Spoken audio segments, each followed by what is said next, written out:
வணக்கம் நண்பர்களே. பாகிஸ்தான் என்று நாங்கள் சொன்ன உடனே முதல் கட்டமே அவர்கள் எப்படி பார்க்குறாங்கன்னா ஏதோ ஒரு வகையில் தீவிரவாதம் அங்கிருந்தா உருவாதுன்றதை நாங்கள் பார்க்கக்கூடிய இருக்கு.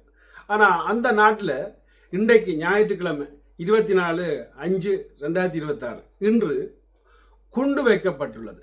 ஸோ குவைட்ரா என்ற ஒரு இடத்துல குண்டு வெடிக்கப்பட்டிருக்கு. அந்த குண்டு ஏன் வெடித்தது, எங்கே வெடிச்சதுன்னு பார்த்தீங்கன்னா ரயில், அதாவது ஒரு ரயிலுக்கு குண்டு வைக்கப்பட்டிருக்கு. அந்த ரயிலில் வந்த ஆட்கள் ஆறுண்டா அவைகளுக்குத்தான் ஏம் பண்ணி இந்த குண்டு வைக்கப்பட்டிருக்கு.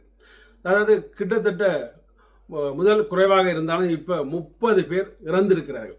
ஸோ அந்த 30 பேரில் 70 பேர் படுகாயம், அவர்கள் காயப்பட்டிருக்கார்கள்.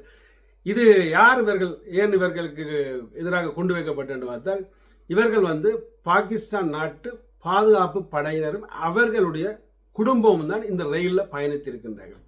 ஸோ இவர்களை நோக்கித்தான் குண்டு வைக்கப்பட்டுள்ளது. இவ்வளவு உயிரையும் பறிப்பதற்கு என்ன காரணம், அதாவது ஏன் பறிக்கப்பட்டார்கள், இந்த உயிரை ஏன் என்னத்துக்காக குண்டு வைத்து தாக்கப்பட்டார்கள் என்று பார்த்தமே இருந்தால் பலோக் லிபரேஷன் ஆர்மி என்ற ஒரு அமைப்பு, அதாவது சுருக்கி சொல்ல போனால் ஒரு விடுதலை அமைப்பு, பாகிஸ்தானில் உள்ள பலுஸ்தீன் என்ற ஒரு நகரத்தை தனி நாடாக அமைப்பதற்காக இந்த அமைப்பு போராடி கொண்டிருக்குது. அதாவது BLA இந்த அமைப்பு ஒரு தீவிரவாத அமைப்பு. அது தீவிரவாத அமைப்புன்றது உங்களுக்கே தெரியும். பக்கண்டு முத்திர குத்துறது யாருன்னு பார்த்தால் அமெரிக்கா, அடுத்தது இங்கிலாந்து, அடுத்தது சைனா, அடுத்தது பாகிஸ்தான்.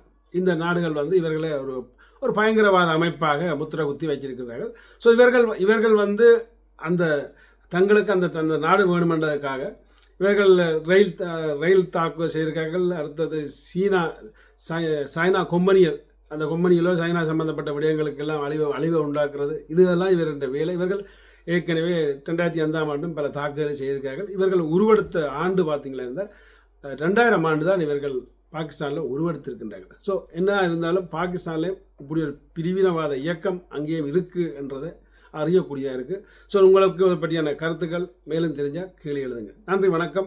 என்ன இருந்தாலும் எல்லா உயிர்கள் தான். நன்றி.